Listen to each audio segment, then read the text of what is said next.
Kung madalas kayong gumamit ng social media platforms, lalo na ang TikTok, malamang nakita nyo na ang videos ng influencer na ito. Kilala siya sa kanyang charming at mukhang inosenteng personalidad, pero sa likod pala ng kamera, may sobrang iba itong pagkatao na hindi inaasahan ng kanyang mga fans. Magandang araw at welcome mga kakwentuhan. Sa mga taong mahilig sa mga true stories, true crime at kakaibang kwento, please subscribe and i-turn on ang notification bell para lagi kayong updated sa ating mga video. Simulan na natin ang kwento. Si Sewon Jong, o mas kilala din bilang Mama Guy sa TikTok, ay isang influencer na may nasa higit ng 55 million na followers at 1.7 billion na likes. Dahil sa kanyang nakakaaliw na personalidad, naging matagumpay ito sa mundo ng social media at nagkaroon din ng pagkakataon na kumita ng pera mula sa kanyang mga video sa edad pa lamang na 26 years old. Oh! Mama!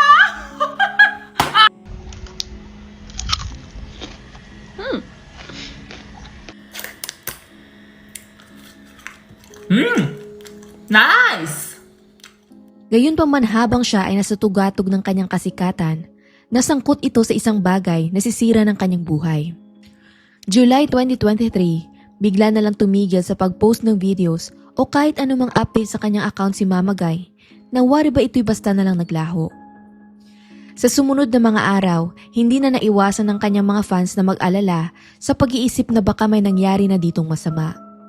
Di rin nakatulong ang katahimikan ng kanyang management team sapagkat naging dahilan lamang ito upang magsimula ang mga tao ng iba't ibang spekulasyon at chismis tungkol sa kanya. 4 na buwan pa ang lumipas pagkatapos ng kanyang pagkawala, lumabas din ang katotohanan ng may na headline na isang hindi magandang balita. Ayon sa mga major news channel sa South Korea, ang isang sikat na influencer di umano ay under investigation dahil sa pagiging sangkot nito sa isang mabigat na krimen.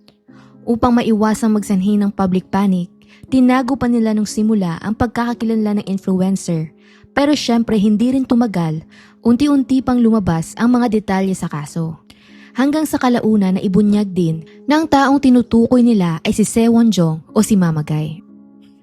Sa isang iglap, ang nakakahumaling at ang inosenteng imaheng maingat niyang binuo ay bigla na lang nawasak nang nailahad sa publiko ang madilim na bahagi ng kanyang pagkatao. Upang maintindihan pa natin iyon, bumalik tayo noong gabi ng July 2023 nang si Sewon Jong ay lumabas kasama ng kanyang mga kaibigan para mag-relax. Pumunta silang magbabarkada sa isang nightclub at habang nagsasayaw sa dance floor na punong-puno ng tao, may namata nitong isang magandang dalaga. Sa sumunod na mga minuto, hindi na ialis ni Wonjong ang kanyang mga mata rito dahil sobrang naakit siya sa nakakahumaling nitong mga ngiti. Nang puntong iyon, doon na siya bumulong sa kanyang mga kaibigan tungkol sa napansin niyang dalaga. Sinabi niyang mukhang magiging masaya daw ang kanilang gabi at sinagot naman ito ng kanyang mga kaibigan ng ngiti nang nagsasabing ikaw na ang bahala dahil ang kasikatan mo ay parang isa ng golden ticket. Bitbit ang malaking kumpiyansa niya sa sarili. Paunti-unti niyang nilapitan ng dalaga nang iningitian habang sabay sabing paumanhin dahil hindi daw niya matanggal ang kanyang tingin rito. Hindi rin daw dapat tumatayo doon na mag-isa ang isang magandang dilag na kagaya niya. Sa kabilang dako naman, ang bahagyang nagulantang na dalaga ay sinubukan namang panatilihin ang kanyang kahinahunan. Nagpasalamat lang siya at dumistansya nang nagpapaliwanag na nandoon siya kasama ng kanyang mga kaibigan. Pero si Sewon Jong na determinadong hindi sumuko ay nagpatuloy naman sa pagpapatawa sa dalaga, pag-alok ng inumin at sa pag-imbita rito na samahan siya. Paninigurado pa niya sa isa, hindi daw nito kailangang mag-alala dahil gusto lang siya nitong makilala at makipagtuwaan sa kanya. Dahil sa pagiging porsigido at sa pangungulit nito, nagpa siya ang dalagang sumang-ayon bilang pagbibigay respeto na rin sa kanyang mukhang maayos namang imbitasyon. Nakaramdam din naman siya noon ng pag-aalinlangan, kaya upang mapangalagaan pa rin ang kanyang sarili, nagdesisyon siyang limitahan na lamang ang kanyang pag-inom. Lingid sa kanyang kaalaman, simula pa lamang ito ng kalkuladong plano ng magkakaibigan. Habang nasa lamesa, nagsalitan sila sa pag-alok sa dalaga ng inumin upang hindi ito bigyan ng oportunidad na makatanggi. Sa dami ng nainom nitong alak, paunti-unting nawala ang kanyang kamalayan at nakaramdam na rin siya ng hilo. Nang tuluyan na itong nawala ng malay, doon na mabilis na kumilos si Sewonjong at ang kanyang mga kaibigan nang inaalalayan ang dalaga palabas ng club. Walang sino man ang pumigil sa kanila dahil ng puntong iyon, inisip nila na ang apat ay talagang magkakasama. Pag-alaala pa nga ng guard, sinabi daw ni Wonjong na napasobra lang ng inom ang kanilang kaibigan kaya sinisigurado lang nilang makakauwi ito ng ligtas.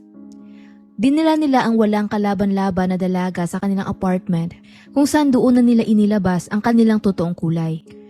Nagtawanan pa ang tatlo sa kung gaano kadali nilang nakuha ang dalaga nang wala man lang kahirap-hirap. Bago nila sinimula ng pangahalay, ang isa sa mga binata ay nagdesisyon namang kuhanan ng litrato ang wala pa ring malay na biktima. Samantala, nang may dalang matinding kayabangan, sinabi pa ni Sewonjong na dapat daw makaramdam pa ang dalaga ng karangalan dahil kasama daw siya nila. Sino naman daw ang tatanggi sa isang celebrity? Sa sumunod na mga minuto, nagsalita ng dalawang lalaki sa pambababoy sa dalaga habang ang isa naman nilang kaibigan ay nakatayo lamang sa gilid at binivideo ang buong pangyayari. Nagbiruan pa ang tatlo na pwede nilang i-post ang video sa kanilang private group dahil siguradong magugustuhan di umano ito ng iba. Di tumagal, unti-unting nagising ang kanilang biktima nang nakakaramdam pa rin ng hilo at pagkabalisa. Mulat na mulat ang mga mata nito habang umiiyak at nakatulala lang sa kisame nang napagtanto niya kung ano ang nangyayari. Gayunpaman dahil hindi siya makakilos ng mabuti, kahit pa nanginginig na ang katawan ng dalaga at malinaw itong tumatanggi sa kanila, hindi pa rin sila tumigil sa kanilang kababuyan. Pagkasikat ng araw mga bandang 6:00 ng umaga, nagising ang dalagang nakahiga na sa malamig na sahig nang walang kahit anong saplot maliban na lang sa isinaklob sa kanyang kumot. Ilang minuto pa, may narinig naman siyang nagtatawanan mula sa sala at tunog ng mga klik ng kamera. Sa kanyang takot, nagpa siya itong sumiksik sa sulok ng kwarto upang magtago at proteksyonan ang kanyang sarili. Nanatili siya doon ng kaunting panahon hanggang kalaunan nagkaroon rin siya ng tapang na lumabas at umalis sa apartment. Naglakad ito sa daanan ng nakakaramdam ng hiya at sakit pero alam niyang kailangan niyang magsalita upang makakuha ng hustisya. Sa halip na umuwi, dumiretso ito sa police station upang maghain ng reklamo. At habang nanginginig ang kanyang mga kamay, sinimulan niyang isalaysay sa pulisya kung ano ang naaalala niya ng nakaraang gabi. Ginawa niya ang lahat ng kanyang makakaya para lamang maalala ang bawat detalye upang masiguradong mahuli si Sewonjong at ang kanyang mga kaibigan. Pagka-file ng report, agad namang umaksyon ang mga otoridad at pinuntahan nila ang apartment ng influencer upang mag-imbestiga at arestuhin ito. Gayunpaman pagkarating nila doon, kahit pa kumatok na sila ng ilang minuto, tanging katahimikan lamang ang kanilang narinig mula sa loob. Nang wala pa rin nagbukas nito, doon na nila punersang sirain ang pinto at pagkapasok nila sa loob, nahuli nila sa akto si Sewonjong na sinusubukang itago ang kanyang personal na mga device. Kitang-kita ang pagpapanik sa kanyang muka, lalo na nang pinusasan siya ng mga pulisya. Walang tigil itong nagpaliwanag na wala ra siyang ginawang masama at consensual di umano ang lahat ng nangyari. Pero syempre, huli na ang lahat dahil nakita na ng mga otoridad ang totoo niyang pagkatao sa likod ng kanyang mabait na imahe. Mabilis na kumalat ang balita ng kanyang pag-aaresto hanggang ang dating sikat at minamahal ng lahat na influencer ay isa na ngayong kriminal na humaharap sa kasong gang sexual assault. Isang revelasyon na gumuluntang sa kanyang mga fans. Kaya ang tanong ng lahat, sino ba talaga si Mama Guy at ano ang background nito para makagawa siya ng ganoong klaseng krimen? Ipinanganak si Sewonjong noong November 19, 1996 sa isang mayaman at mapagmahal na pamilya sa Daegu, South Korea. Pinanatili niya ang kanyang personal na buhay na pribado kaya madalang lamang itong magbahagi ng detalye tungkol sa kanyang pamilya. Gayunpaman kagaya ng karaniwang mga magulang, ginusto pa rin nila makapagtapos ng pag-aaral si Wonjong upang magkaroon ito ng magandang kinabukasan. Mula pagkabata, ine-encourage na nila itong mag-aral ng mabuti at lumahok rin sa iba pang extracurricular activities. Bilang resulta, patuloy siyang gumaling sa paaralan, hindi lamang sa academics, kundi pati na rin sa mga social activities. Nang lumaki sa isang pamilyang may malaking pribilehiyo sa buhay, hindi kailangan mag-alala ni Wonjong sa mga material na bagay. Ang kahit anong gusto niya ay madali lamang niyang nakukuha. Kagaya ng maraming kabataan, may mga pangarap rin sa karera si Wonjong na nais niyang maabot. Nang siya ay nasa elementary, sobrang nagustuhan niya ang subject na math at science na pinangarap pa nito maging scientist. Pagkatapos naman niya ng middle school, naging pangarap naman itong maging isang professional na boksingero kung saan nagkaroon pa nga siya ng formal training. Gayon pa man nang siya ay nag-mature na ng bahagya, nadiskubre naman ni Wonjo ang malalim niyang passion para sa music production, lalo na ang audio mixing at sound engineering.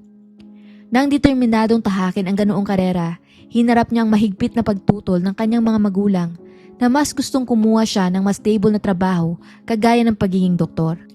Pero dahil ayaw nitong magpatalo, nag-alok siya ng isang kasunduan sa kanyang mga magulang na kung gagraduate siya ng may mataas na honors, papayagan nila dapat itong ipursige ang gusto niyang karera. Sa isang himala, sinang-ayunan naman iyon ng kanyang mga magulang at dala ng kanyang determinasyon para patunayan ang kanyang sarili.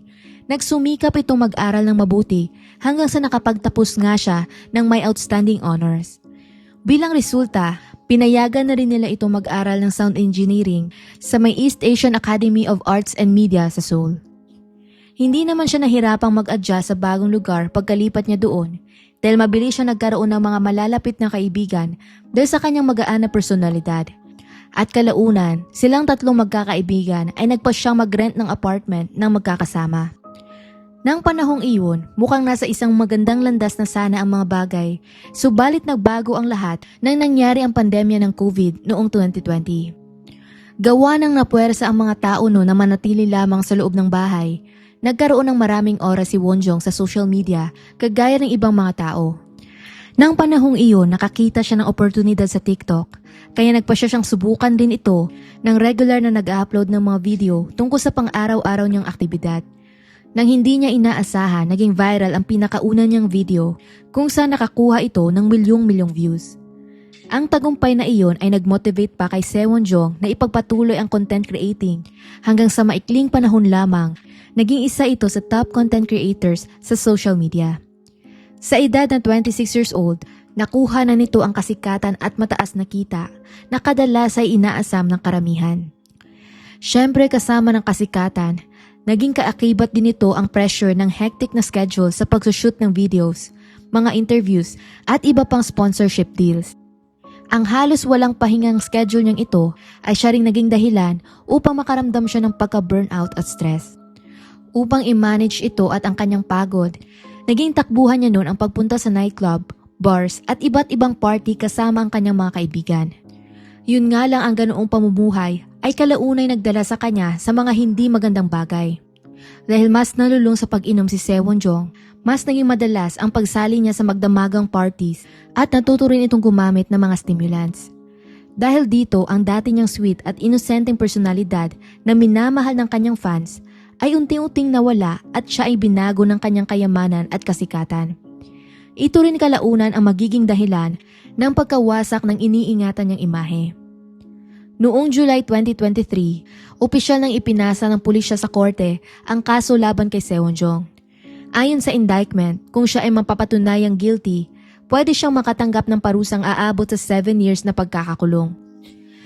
Ginanap ang unang trial para sa kaso noong January 14, 2024 at iniharap sa korte ang lahat ng nakolekt ng ebidensya kabilang na ang video ng kanilang ginawa. Sa buong paglilitis, patuloy siyang nanindigan na consensual di umano ang lahat ng nangyari. At dahil mayaman at may impluwensya ang kanyang pamilya, nagawa nitong mag-hire ng mga magagaling na abogado kung saan nakatulong ito ng lubos para mapagaan ang kanilang sentensya.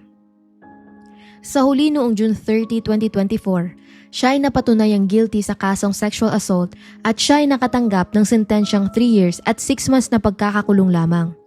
Samantalang kanyang kaibigan naman ay nakatanggap lang din ng 4 years at 6 months na pagkakakulong. Sa totoo lang, ang parusang ito ay talagang nakakadismaya kung iisipin mo ang kabigatan ng ginawa nilang krimen. Dahil ang ibig sabihin nun, sa edad lang na 30 years old, pwede na siya muling makalaya. Pero ang trauma na iniwan nila sa kanilang biktima ay siguradong habang buhay nitong dadalhin. Sa ngayon, deleted na ang kanyang TikTok account. Pero ang isang malinaw lang, kahit bumalik pa siya sa lipunan, wala na rin naman siyang babalikan pang karera. Alam naman natin ang cancel culture sa Korea, lalo na sa mga sikat na celebrities at influencers. Kaya para sa mga taong may ganitong klase ng krimen, halos habang buhay na nila itong kamumuhian. At hanggang dito na lang ang kwento natin para sa araw na to. Anong masasabi ninyo sa kaso? Kung nagustuhan niyo ang video na ito, maaari mong i-check ang ating channel para sa iba pang mga kwento. Muli salamat sa inyong pakikinig at hanggang sa susunod mga kakantuhan.